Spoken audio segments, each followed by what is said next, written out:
the Around the NFL podcast. What the hell's going on out here? Seriously, what the hell? From the Chris Wessling podcast studio, it's Around the NFL. I am Dan Hanzus. Heroes here, Gregg Rosenthal, Marc Sessler. Yes, we are back, kind of. And we plan to do 2 shows this week, but things changed. It's been a tough week. Not at total liberty to get into all the specifics, but please consult our social media profiles for more on what has been a very tough week for the podcast. And, the show is no stranger to adversity, and we will regroup and march on. We always have. And I would say the only request I have for the listeners is just bear with us as we figure things out. And other than that, Mark, how was the play? The Mr. play. Sessler? Which play? Little Lincoln ref, come on. Little Lincoln ref? Oh. Come on, bud. Little Lincoln ref. Little Ford You look Theater like bit. you're dressed for like a Lincoln play in the 1800s. It is the off season, Mark. We do not need the suit jacket at this juncture. I think, if we want to reference, first of all, the play was great, memorable. If we want to reference the stylings of our friend Chris Wessling, that a lot of times when you dress up, it's because there's a dearth of clean clothing in the dress down scenario. And We're not. We're not buying that. You always wear the jacket, even at home. You wear. Yeah, but because it's good. It's stationed in You our look locker. great. It's You look stationed in our clean. locker downstairs. So I come Yeah. in like a sweat or a t-shirt and then change into this, then change back out. Here's the difference. And Chris Wessling, we're going to hear from Wes in a second. I love that. When Wes said it, it was very much true, because Wes would, 5 out of 6 days, or like say if we did a show 3 times or in the office 5 days a week, 4 out of the days he'd be wearing like an NFL Network polo and jeans, maybe a pre-Lakeisha. And then all of a sudden he would show up in like a button-down shirt with a pullover sweater and khakis and brown dress shoes. And it'd be just so like, what is going on? He'd be like, I literally don't have any other clothes. They're all dirty. He was like, I buy it. Well, hold on. I don't know if I buy your No, your so you're saying explanation. my laundry. You are estimating that my laundry situation is untrue. Come Yes. investigate my laundry firsthand, and you'll see that there are truisms attached to what I've said. As a longtime critic of men's fashion, I think you are being the change you want to see in the world, and I respect it. I just That's a nice to own it. bridge building attempt, Greg. I appreciate it. Yes. So, yeah. Weird week, but the NFL schedule marches on. The NFL schedule literally was released on Thursday, and we're gonna dig into it in our lone show this week. Everything from primetime games to holiday games to international games.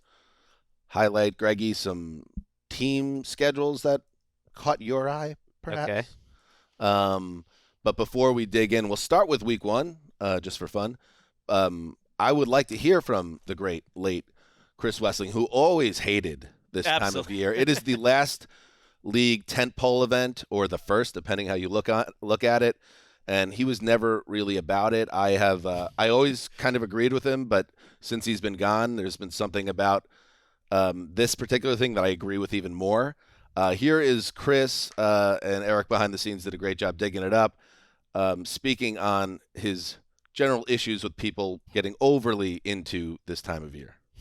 You want to race to the schedule and find out your road trips, plan all that, put a W and L next to every team on your schedule. I get all of that. Just don't ask me to analyze it 5 months. There's no analysis necessary. Just enjoy the schedule being released. I miss Wes this week. And I love hearing his voice, and I agree 100%. This was always the time of year, and it used to be before the draft, actually. So it almost was like interrupting draft season. But Wes would hate all the secrecy that we'd have to have with the schedule. We would black out the podcast studio so no one in the building could hear it, and he would just think this was the biggest colossal waste of time. But the NFL smartly realized, actually, we could blow out that colossal waste of time more after the draft and kind of extend the season a couple more weeks. And I'm with Wes, though. The first thing I did looking at the schedule, the only thing I really cared about personally was, are the Rams playing on Thursday or Monday night? Because it's very hard to take my family to a game on a Sunday, and at this point, that's my daughter's favorite thing to do in the world is to go to a Rams game, and I didn't deliver that for her last year. And we got one. We got a Thursday nighter, December 21st. Excellent. Is your daughter equally flummoxed by the Rams' general yes. game plan She in terms of the franchise's direction? She asked me, yes. She talks about Jalen Ramsey often. She doesn't understand it, and it's hard to explain salary cap considerations, and that there really is no explanation, that it's not a Daddy, what's the long-range plan with Matthew Stafford given the rest of the roster I don't think it's going to be very long range. I mean, I think it's like 11 now. The thing that Wes mentioned that makes sense is, like, if you're a fan, because I was hanging out with a Steelers fan yesterday, and the minute like the schedule came out, it was like, bang, planning trip to Las Vegas for week 3. Like, that makes sense. Yes. Wes mentioned that.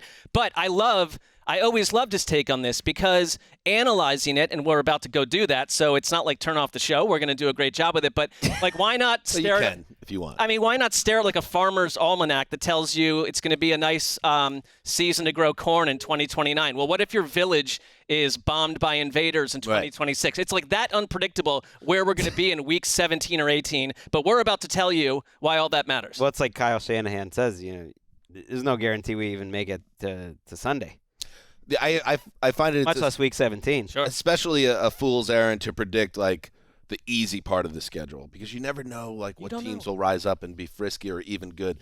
You I feel a little more comfortable looking at a schedule and saying, oh, this is going to be a difficult stretch based on certain superpowers that you don't expect to fall off. Or this will be entertaining, especially early. It's like I'm willing to guess, although I guess injuries happen, that the Patrick Mahomes Chiefs will provide me entertainment and be in some big situations this year. Which is a nice segue, Greggy, to Thursday, September 7th, 2023. For week 1, let's kind of go through it here. We'll start with the primetime games, and shout out to the team of around the NFL, the Detroit Lions, who turned last season's feel-good story, a season that ended with a winning record, correct? Correct. And no playoff, just missed the playoffs, but a winning record, 9-8, into a Thursday night opener showcase on the road in Arrowhead against the defending champion Chiefs. That's Thursday night football.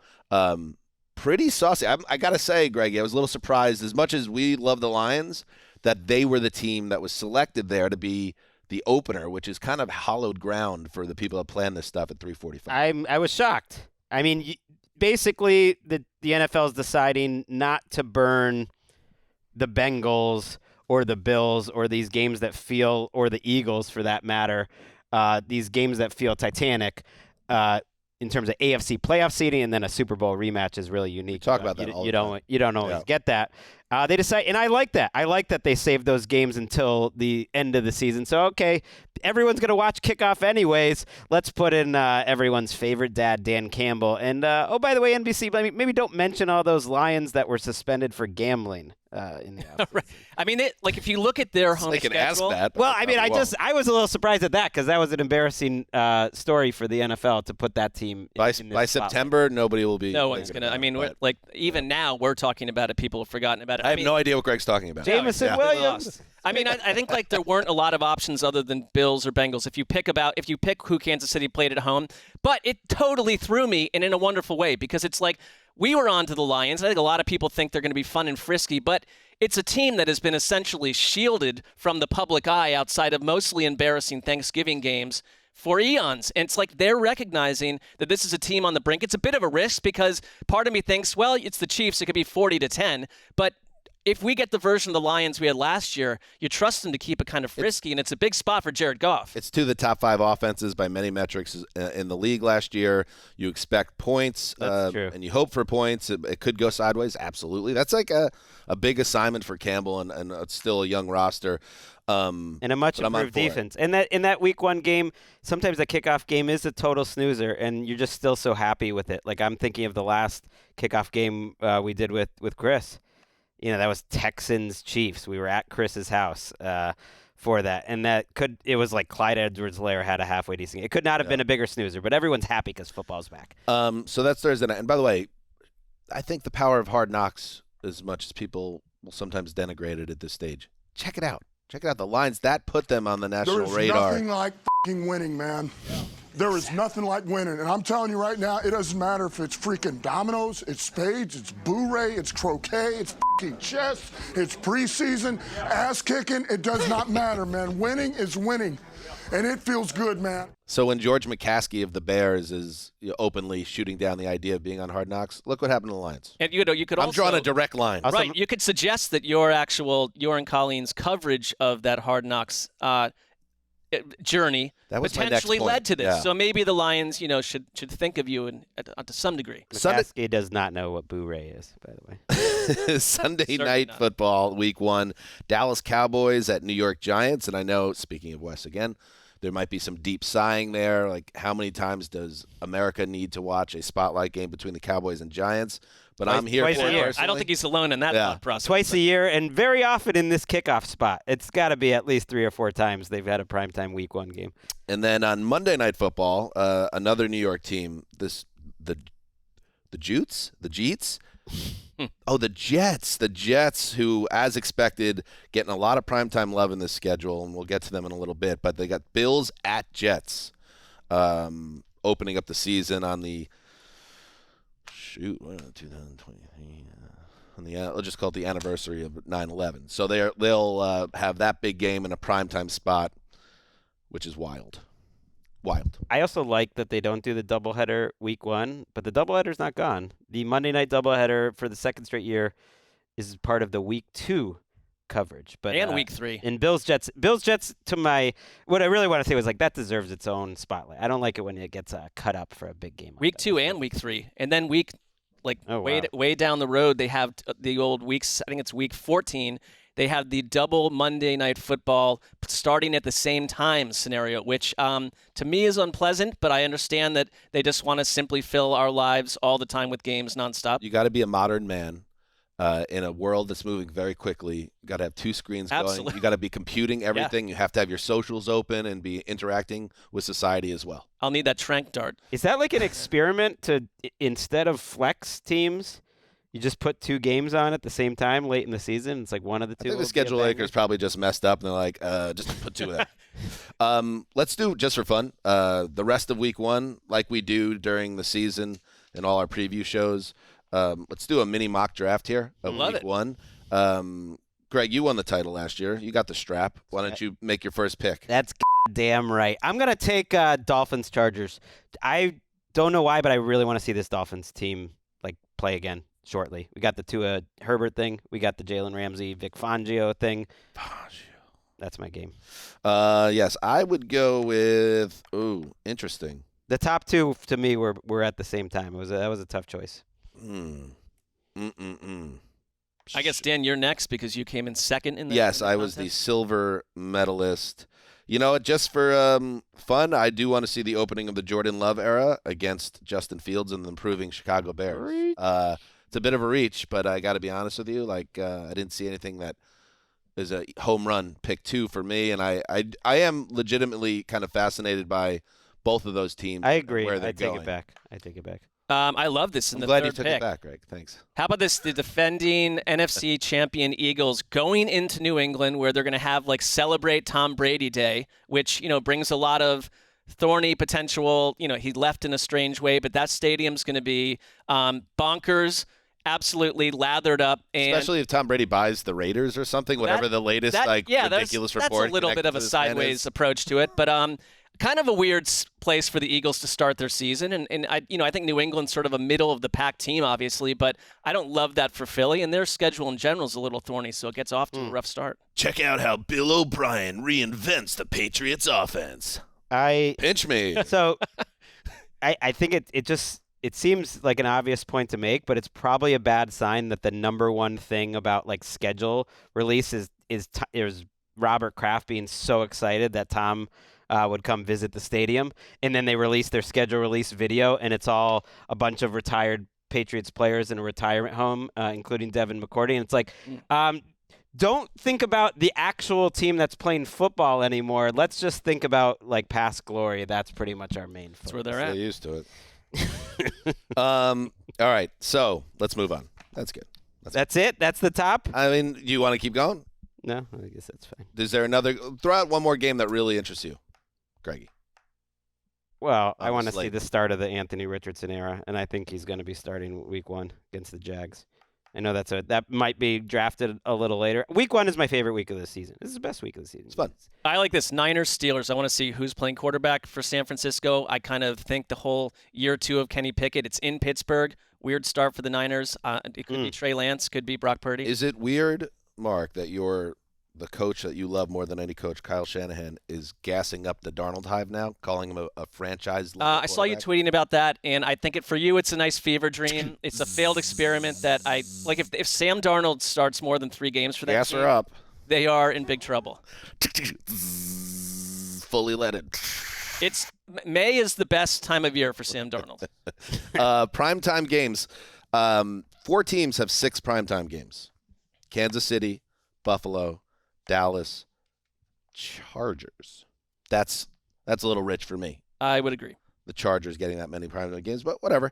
The Packers, Raiders, Giants, Jets, Eagles, Vikings, and Niners all have 5 primetime games. This is, by the way, good info from the NFL research department, who do killer things. Right, but that doesn't even count like that Black Friday game, for instance, for the Jets, or the Thanksgiving Spotlight game. So you have some right. spotlight Right. games that are not. The Bills and Patriots will each play. This is, with all due respect, Greggy, the Pats continue to get so much primetime love. The Bills and Patriots will each play 3 straight primetime games, which is interesting.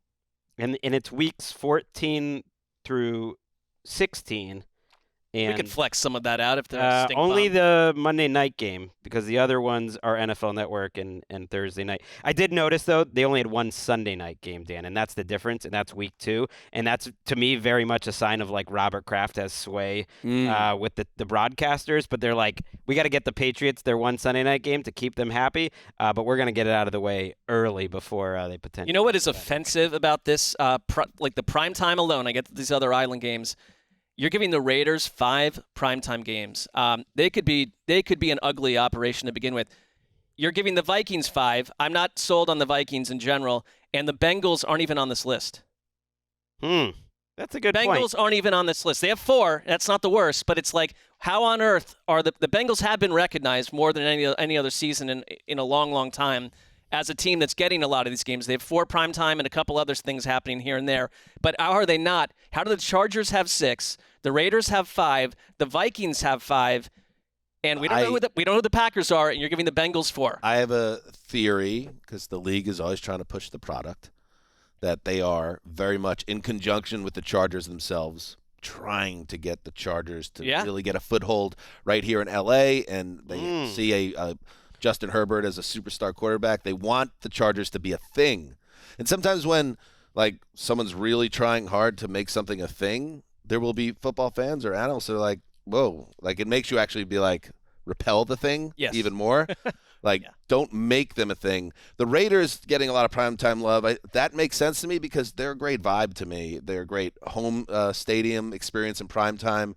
I like the Raiders, even though I'm not a Raiders fan. Just watching them, to me, they're pretty good theater. So I'm not as. But I would down on also that. argue that hey, we've just put out this massive effort to create this incredible new stadium in a new venue. I think that's part of it. And Well, it's and like, so they're not it's using not it about for how the- good your team is. They're not using it for the Rams much in primetime, so you got to use the Chargers. The Rams, who did win a Super Bowl only a year ago, and they're in primetime twice. Neither one of them is on NBC, which to me is like the number 1 spot where they put the teams. Part of it is, and we'll get to it later, is just the Chargers' schedule. The Wests play the Easts, and the Easts are where all the juice is going into this season. They're the 2 best divisions. They play each other, but they also play the 2 West teams. So there's just like a lot of spicy Chargers, out of division That's matchups. true. So I That think works. that's part of it. Bye weeks. See, this is some of the stuff that's more interesting to me in terms of trying to figure out trajectory and things. There's always teams that get banged with a bye week that's too early. This year, the first bye week is week 5. The Browns, Bucks, Chargers, Seahawks have the early bye. The last bye is week 14, which is a little too late. Cardinals and Commanders. The Cardinals are the one team out of 32 that I'm not looking forward to in week 1. Other than that, I'm intrigued enough. Like at some point, Who do they have in teams week 1? fall off. They have the Commanders, who I still that's not going to be drafted high. Whoa. But I am curious to watch. That's a little. I'm curious. The Commanders I think could be kind of interesting. That's got Nick Shook written all over it. They've got a lot of offensive firepower, and I'm curious about Howell, but that's not a great. I hate these teams getting stuck with it's the Browns, Chargers, Seahawks, and Bucks. Week 5 bye, I think, is good for a team if you had like a rookie quarterback, and it's like let's reorganize, let's see what we've done over the first month or so, and get that extra time to come back out firing. But I mean, the Chargers, this is a team that's dealt with injuries year after year. They're getting a Week 5 bye. That stinks. All right, let's take a quick break, and we will continue to dig in upon our return. All right, we're back. Mark, something that jumps out to you upon the release of the 2023 NFL schedule. Well, Greg mentioned it that the AFC East has the NFC East, and it's just like, we're a year removed, and I think months removed, if you haven't really been paying attention to what's happening to the Jets, the Dolphins, and even to some degree the Patriots. It's easy just to look at the Buffalo Bills as, well, they're going to win 13 games, and we're going to see them 14 times. They have 10 games this year against last year's playoff teams, including both Super Bowl teams. One of their home games is a Jaguars game in London. They play 4 of their final 6 on the road to end the season, and 3 of the road games are against the Jets. That's going to be thorny. Obviously, they play one game against the Jets on the road, but they get the Bengals on the road and the Chiefs on the road. And if I just look at last year's Bills team, they went through so much adversity, and you found out that Josh Allen was this absolutely wonderful leader, and the whole team to me is really – they're a true team. But, they're going to be put right through the crucible all over again. And I think their schedule speaks to me as a team that's going to fall off a little bit in terms of where they'll be in the seeding in the end in the AFC. It's about as tough as a slate as Sean McDermott could have dreamt up. Wait, so that Tottenham game is a Bills home game? Yeah. That's interesting. Well, because they're not making the Jaguars take 2 home games for that. Right, and we haven't taped since they announced the international You want to go through those? games. Sure. All right, let's go through the international slate. By the way, shout out. I did a little FaceTime because phone calls with Henry Hodgson aren't enough. To see that beautiful, Well, you got to get the full experience. broad man Yeah. In HD is what it's all about. We were catching up, and he is now the general man, and longtime listeners know Henry Hodgson as Handsome Hank from the Sheck days, many appearances on our show. Now is the general manager of the UK NFL experience, and he was all over television and radio in England for the schedule release, which is nice. They don't mess around. I saw the clip on Sky Sports where they got the whole Tottenham, Hotspur Stadium's empty, and they put it up on the big screen, and they got Henry there, and then they do a roulette wheel to reveal the teams. Do it. Anyway. I think if you're men would enjoy watching Henry orate, women would enjoy watching Henry speak about anything. Sure. He's a full audience, full crowd, adult child pleaser. He's broad. Broad appeal. No, physically broad. Oh, a broad shoulders. man. You can put a lot on his shoulders, he fills out the television both physically frame well. and professionally. Yeah, absolutely, 100%. Anyway, international games. The NFL will host 5 regular season games outside the U.S., 3 in London, 2 in Germany. I guess the Estadio Azteca in Mexico is still undergoing construction, I would guess, because that's a great scene. And they're getting ready for the World Cup. That won't be involved, but I'm sure it will be down the line. So week 4, and a big headline coming out of this, the Jags, who have forever been connected to London. Ownership is they have a very a vision that has been unshakable to make the Jaguars. I think the dream, I don't even think Shad Khan wants the Jaguars to be the home team of England. That's his goal. There is this little side thing. I don't think it's going to morph into more, but they may not be able to play in their actual stadium down the road a bit because of repairs for a stretch, almost 2 seasons. So Wembley. He owns Wembley, right? At this point. Well, they're Jacksonville Stadium. So right. It's like, is there issues with the chlorine tank there? I will report back on what the issues are. So the Jags this year have taken it to the next level and are now playing 2 games in England. One a home game, one designated a road game. Falcons versus Jaguars kicks off the international games in week 4 from Wembley. And then in week 5, so the Jags just stick around. Atlanta gets on the plane. We saw Atlanta play the Jets a couple years ago. So the Falcons obviously like this scene as well. The Falcons go home. The Jags stick around in London and then play the Bills at Tottenham Hotspur Stadium. The Big Tot. Big Toddy. The hot toddy. Hot Okay, toddy. so Wembley 1 week, hot toddy the next. So you got Jags back-to-back, and you get Josh Allen in England, which is very nice. Shout out, by the way, to our overseas listeners in the UK and Ireland and Scotland. Scotland is part of the UK, correct? Can we get it? He's looking at Greg for that answer. Yeah. I think it's I believe not. it is. Actually, it is. It's not? It is. I'm not answering. I don't know. Yeah. And only part Germany. of Ireland. Only part of Ireland. But, it's more that, we love all of our listeners overseas. Australia. How about you? Shout out to Australia, Iceland. Germany, Scotland, by the way. The Hague, the I can Netherlands. confirm that Scotland is part of the Yes. United Kingdom. And Ireland very much not part, but Northern Ireland is. Anyway, we know, Sort of. except for Scotland. We weren't We're sure learning. about that. Anyway, let's see. Ravens versus Titans, week 6 from the hot toddy. And then week 9, we head to Germany. Dolphins versus Chiefs. Hamina, week 9 from Frankfurt Stadium. And then Colts versus Pats, week 10, also from the Big Frank. Deutsche Bank Park. So it'll be a different stadium than a year ago. But it'll be, I suspect, an amazing atmosphere. That used to be one of the best rivalries in the league. Colts, Pats, not as much juice. But to get Dolphins, Chiefs in Kansas City, I mean, in Frankfurt, to me, that's one of the games I'm most looking forward to this season, just because you can't imagine a scenario where Tyreek Hill going against his former team, and it's almost a shame that it's not happening in Kansas City. But you can't imagine a scenario where that thing is not in the 30s or the 40s and not a really important, entertaining game. So they're not messing around. Those are NFL Network games. Yeah, I think in general, if you look back to half a decade ago, and frankly, Handsome Hank has something to do with this. The games, the teams have gotten better. You've got star quarterbacks. You've got Patrick Mahomes. You've got Josh Allen.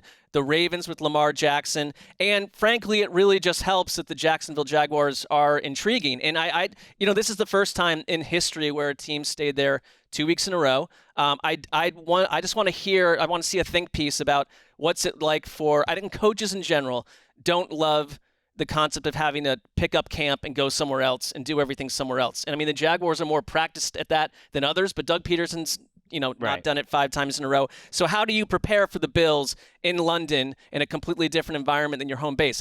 That intrigues me for some reason. You would think it'd be an advantage, but we go there for a week, and obviously we work at a level that NFL players can't comprehend. But I would say, do we? I mean, I feel like we spend half the time at the hotel bar there. I mean, it's like, well, yeah, it's we'll edit that. It's sarcasm. Yeah. At the end of that week, I feel like we're ready to go home. Our great friend Rachel Bonetta, I felt like she was there for 2 weeks. By the end of that second week, you might be running out of gas. So maybe it's a disadvantage for the Jaguars. Yeah, we'll see. Good way to look at it. Good opposing view. Anyway, Dan does not care. This is the part. It's time to pivot. Yeah, this is the part that Wes was talking about. What are we talking about? I don't care. Let's move back to the homeland. Thanksgiving games. All right, here's the slate. Packers at Lions. The customary slot for those teams. It's not always the Packers, right, against the Lions, but thank God the Lions are now a highly compelling team, and hopefully will remain that way. So you get the Jordan Love experience. The Packers are total unknown, so we won't know what's going on, but we'll have a much better idea where they're at by Thanksgiving. And remember, the season doesn't start till after Thanksgiving. Mm-hmm. The Commanders at Cowboys in the middle game. That's a big old meh for me. But we'll see where the Commanders are. I'm with you. Yeah, I mean, who could be if Sam Howell doesn't work? Are we getting Jake Brisket on? No, you could have done a lot there with the Cowboys. That's very often the two matchups: Packers, Lions, and Commanders. Cowboys. I'll always remember RG3's rookie season sort of lighting up Dallas. Yeah. And then the game that is always at different teams is 49ers. There's the late game, the NBC game. 49ers at Seahawks, an NFC West tilt, and a damn good one. So that's and they've done that before. That's been a matchup before. I mean, I love that. Excellent. And that is just for a little background, that's the 11th time Washington and Dallas play. Cowboys have won 8 of 2, and the Seahawks and Niners are playing on Thanksgiving for the first time since they played each other on Thanksgiving. Phil, in the year, it was a 19-3 Seahawks win. Sounds boring. 2014. Got it. Wait, really? He got it. A bang. Good job, Greggy. That was a totally random. I went to your home, I believe, during that game. I believe probably the Tito's was probably flown at that point. So it's a hazy memory. That's the only time I ever ate macaroni and cheese because your wife What a moment. prepared it differently than most people. A grown man who's only eaten macaroni and cheese once in his life. That was there are 3 big Not living. my 3 favorite Marc Sessler food moments. One, I know what number one's got to be. number one's most recently. Yeah. The cheeseburger incident, Mhm. which is still incredible and shocking. 2 is the mac and cheese Thanksgiving incident. Mhm. And 3 is after you and I had a rollicking night out about 10 years ago, and we were on the streets of Culver City, and there was a food truck outside, and we got some street meat burritos. I got the regular meat burrito. You got the veggie, but they were cooking the veggie burrito with the meat, and you got some meat, and all of a sudden I couldn't find you, and you were in the bushes, and you had to let go some of that. I was burrito. wondering where we were going to go with number 3, but I do remember that, and it was like $7 or $8 that went totally to the wrong place because there was a big piece of steak in the middle of it or something. It banged you in a big spot. Good memories. Good memories. Let's see what else. There's a Black Friday game. A Black Friday game. So Black Friday, the day after Thanksgiving. It's a shopping thing. Amazon Not anymore. It is. has a massive investment with the NFL to air Thursday Night Football, but they also get the Black Friday game, which is available to everybody, and it will be the Miami Dolphins and New York Jets from the Meadowlands. And Mark, I think you have some opinions to share on this. I want to take the attitude of I get what's happening here. Like sometimes your company, this is our company, they're just going to do what they do, and you got to roll with it. Sometimes that's what happens. That with is this company, what happens yes. sometimes. And they, I get it. We want a game on every day of the week, and if there is an American holiday being celebrated, it will be celebrated with, if not a trio of games, at least one. And on, what if I wanted to go downtown and stare at cakes in a window on Black Friday, which is like you could go out and be a consumer. Well, I will be chained to a chair, and I'm hoping at that point that the Jets, who are on about 27 island games, are actually a viable team at that point. Because if my one feeling about this thing in general is a little Jetsy, and we can get into it later if we want, but if the Browns had this happen a number of times where it's like you have a positive season, they give you 6 island games, and then a nuclear bomb drops on the reality of your team. And the Jets' schedule is a load. It is a rough situation, and so So you don't really have any more Black Friday thoughts. You want to pivot? I thought we can do that. I decided to go down Company Man Avenue here because it's what That's why you're wearing the jacket today. What have you been doing on this Black Friday anyways? I don't remember you cake shopping. We were so excited. You told us on text yesterday you were going to share I was fired all up the about things it. I that was you fired wouldn't up be able about to it. do on Black Friday because now you have to watch a football game. I'll send it out on. And now you're going to get a "What if the Jets suck" screed we're going to get instead? Check my. It's not check too my, late. Check We my want Twitter. it. We want it. The game will be over by 3 p.m. That gives you a chance. Check my Twitter by 8 p.m. tonight, and I will send out. For anything that includes our actual real thoughts about life, check our social media right now. Exactly. Yeah, let's check out the Jets schedule if that's a natural transition. Listen, the Jets are a major storyline around the league this year. Jets fans are soaking that in. It's a great feeling. However, we're going to learn a lot about this team quickly. And to Mark's point, they could be in a lot of trouble if they don't come out of the gates with the offense humming and the defense playing at a high level, because I think they have as tough a schedule as any team in the league out of the gate. You got open up in primetime against the Bills. So that's a team that they've played well against overall, but that is the Bills. That's Josh Allen. That's Sean McDermott. That is a superpower. Week 2, they get on a plane and they go to Dallas to face the Cowboys, which the NFC is weaker than the AFC, no doubt, but that is another very difficult matchup for the Jets. They come home, and I think this is the breather game early on for them. It's the Patriots, and you say, okay, that's doable. Greggy knows as much as anyone. The Jets never beat the Patriots. Not in 14 years. They need to. That's a beast they're still trying to slay. Even last year they got swept. And then they welcome in the Chiefs in week 4. So as a Jets fan, the schedule does appear, and again, we never know, to soften up in the back nine. But you can't sleep on a potential car crash early on. Get at it for me, and I have high hopes about this team, as I've said. If I can get out of there, Greg, 2-2, I'm feeling really good about the season. But it's tough. There's no gimmies there. I think that's the way to look at it.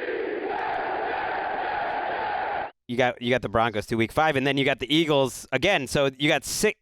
I know you have one game. You know, the Broncos and the Patriots in there look easier, but they're not total patsies.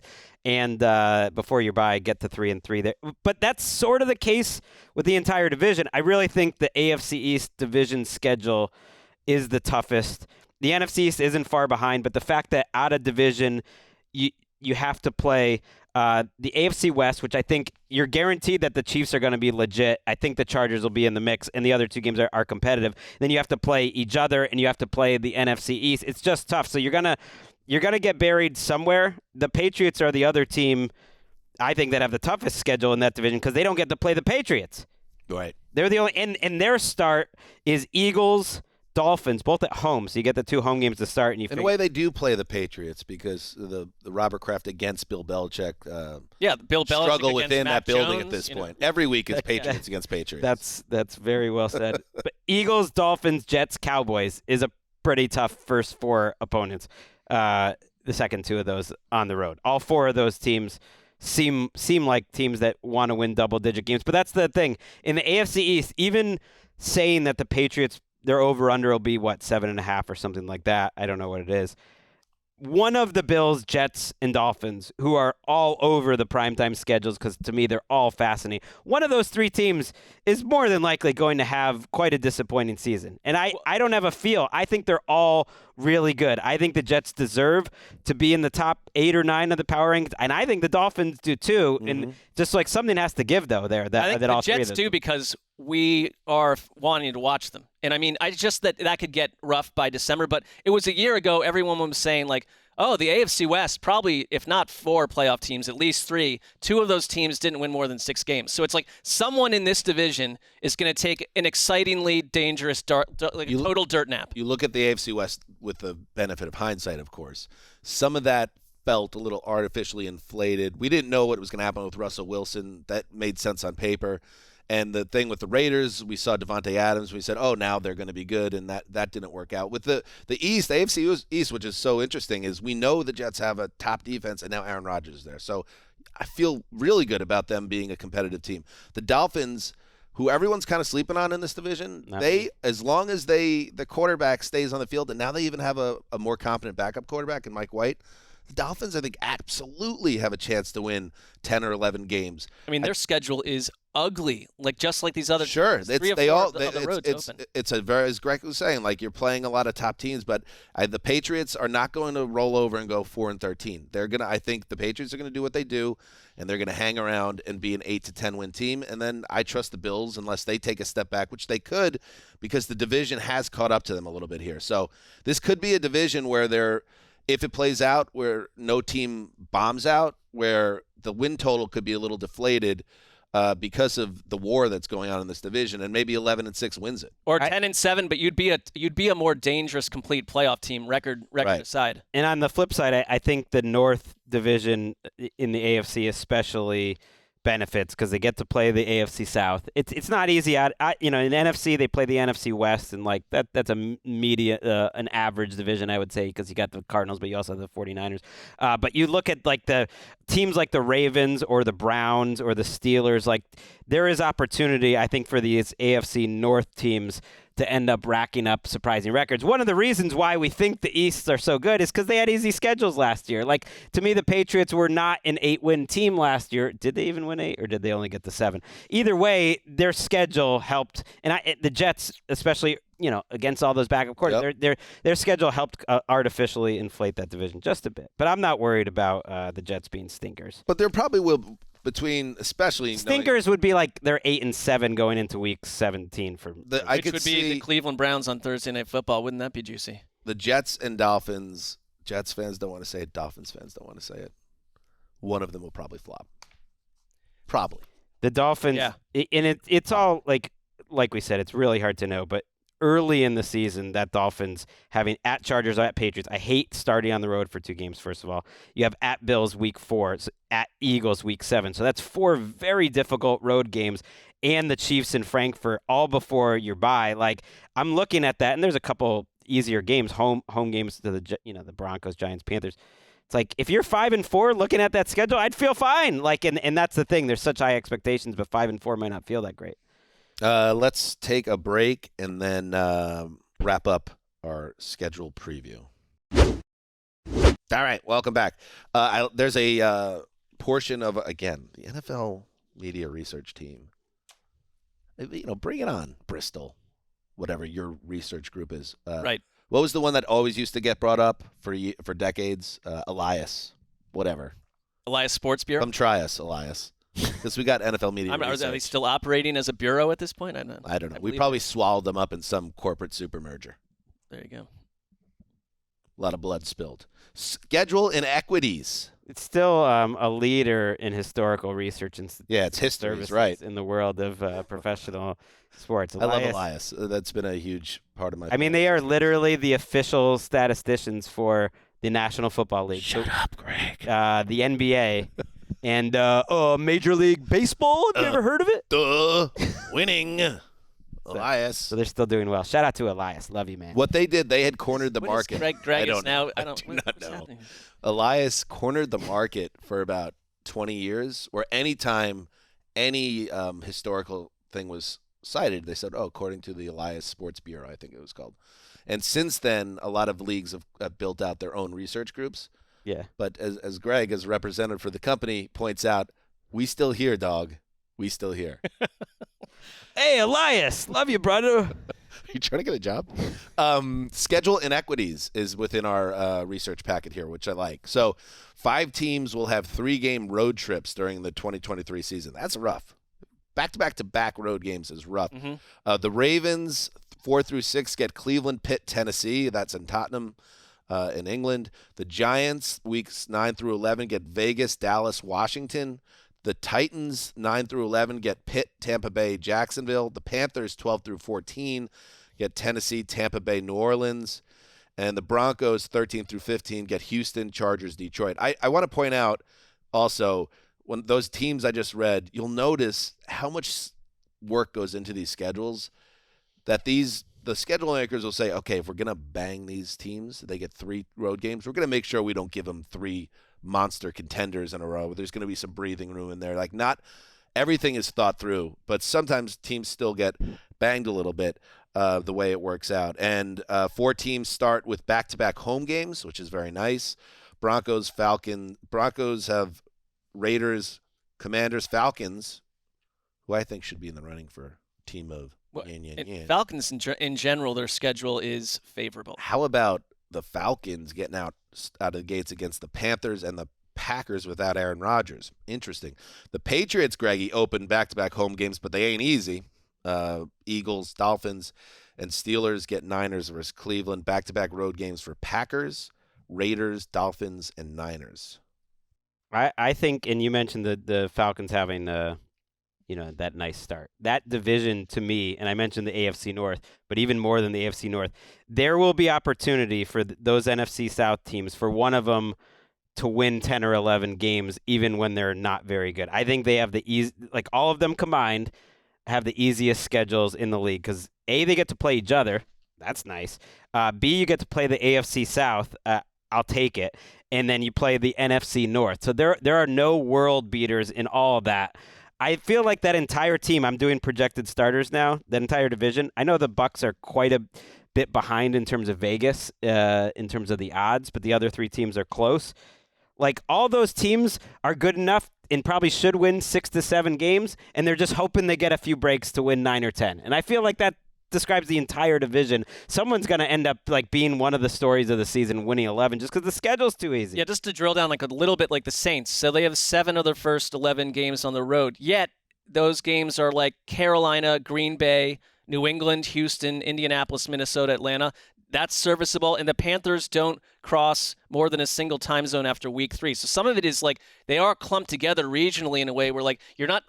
Some of these teams are traveling insane amounts. Others barely seem to leave home. Although, yeah, it matters. that I always see the teams make a big deal about the time zones and the traveling, and I get it, but it's like.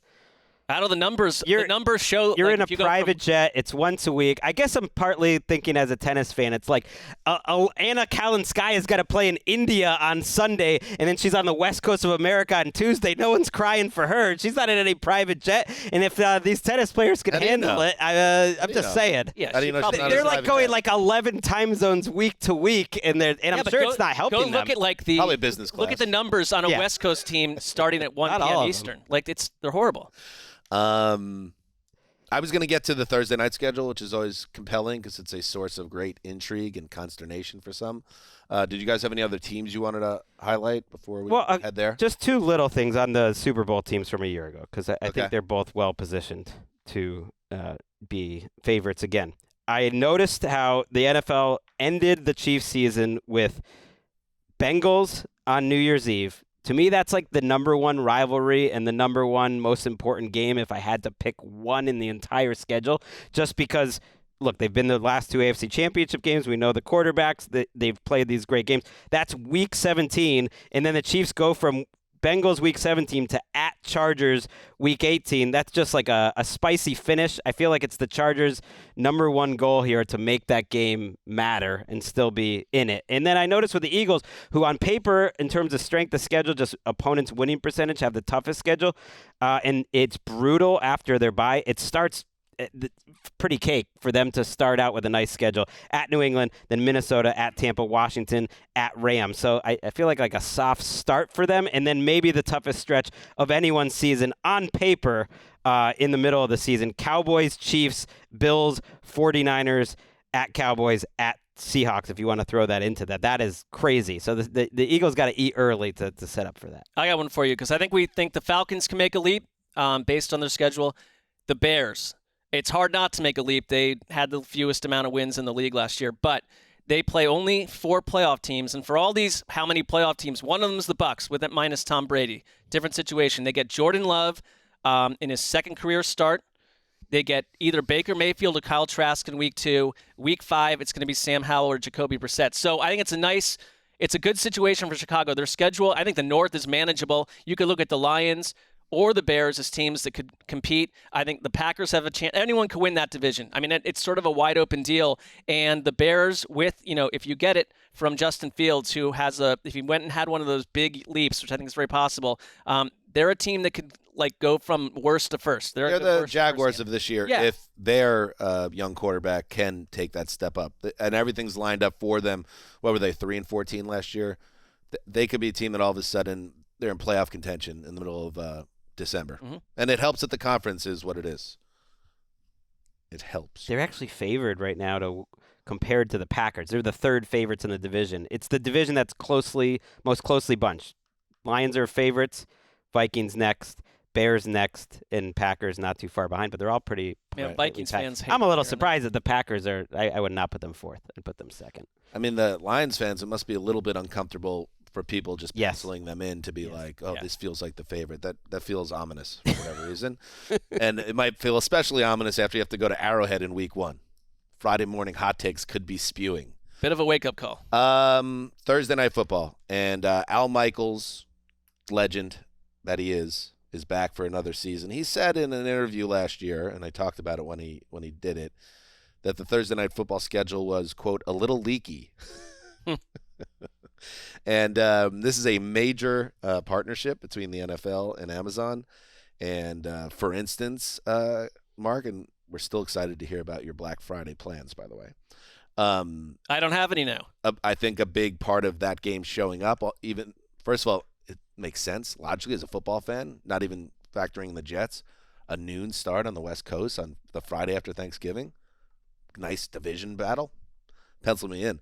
It also gave Amazon another bite at the apple. That's also maybe one of the best games on their schedule. Yeah. And it wouldn't surprise me if that's the most, streamed game of all time, just because that's essentially going to be a holiday right in the middle of the day. Let's see where we are with those teams. There were 12. I love saying it now. I think you do love saying it, Mark. But I'm saying like the Lions playing the worst team in the league the is Jets are 3-9. Like I mean, I'm just saying it's the most watched. Love saying it. I know the Jets could be bad, Mark. It's certainly. You have stated that I am rooting repeatedly. for the Jets to be successful. I know you are. I know you are. I love it. Clearly, Thursday Night Football, Week 2. The Vikings, Eagles start things off. Week 3, Giants, Niners. I'm just gonna go through it. Lions, Packers, Week 4. Bears, Commanders, 5. Broncos, Chiefs, 6. Jags, Saints, 7. Bucks, Bills. Titans, Steelers. Panthers, Bears. Bengals, Ravens. Dolphins, Jets, Black Friday. Seahawks, Cowboys. Patriots, Steelers. Chargers, Raiders. Saints, Rams. Jets, Browns. It's good. It's still, though, including teams that aren't getting much primetime elsewhere. Just put it that way. Still serving as that, yes. Saints are there twice. Do they have any other primetime games? The Broncos have been downshifted quite a bit in terms of their primetime appearances. I'm pretty sure that's got to be the Bucs' only spot. But the good thing about this schedule is they didn't have to force primetime games this year as much. The Cardinals, for instance, are not in primetime at all. I would be curious to see the Colts and Texans in primetime because of their rookie quarterbacks and because I'm a dork, but those teams aren't really getting primetime love. The Colts get it 0 for Anthony Richardson. Same thing with the Texans. And so normally that might have been put into this TNF schedule, and they're not there, and so overall it's better. I think the thing that worries me about it a little bit, because there are some good matchups in here. Seahawks, Cowboys is really good. Jets, Dolphins, obviously. You got the Rams in Week 16. Why? Like from what we know about the Rams today. To get me to today, a game, what did we talk about? All right, That's my only chance. Beyond your selfish I'm there. interests. If you're listening to me and you work for the Rams, hook us up. Did you say self-interest or selfish interests? It has nothing to do with the larger population, just simply Gregg's. You got to give the 2021 champions one primetime game. Come on. Tennessee Titans, Week 9. I mean, we'll see. It's just that Gregg's some of these are fine now, but like they could be a odorous problem by the. You know what? They could. Wait, they can't flex the TNF. They wanted to flex late season TNF, but that's not happening, at least not at this point. Yeah, that's it. Yeah, that's it. I can't anymore. Yeah, I don't it's have enough schedule talk. Anything left to say? We took it to the max. We did it. We did it for the listeners. I did miss this week, and as you mentioned at the top, yeah, you can check our socials. You do miss connecting with the listeners about football. We just love our connection with it, and it doesn't feel right when that's ruptured. But that's why we do it. We do it for each other. We do it for the listeners. So it's good to be back, even if it's one of the sillier shows of the season. I thought it was very serious and taken very seriously, Gregg. I mean, it's all football, so I guess it's never too serious. Yes, a very tough week.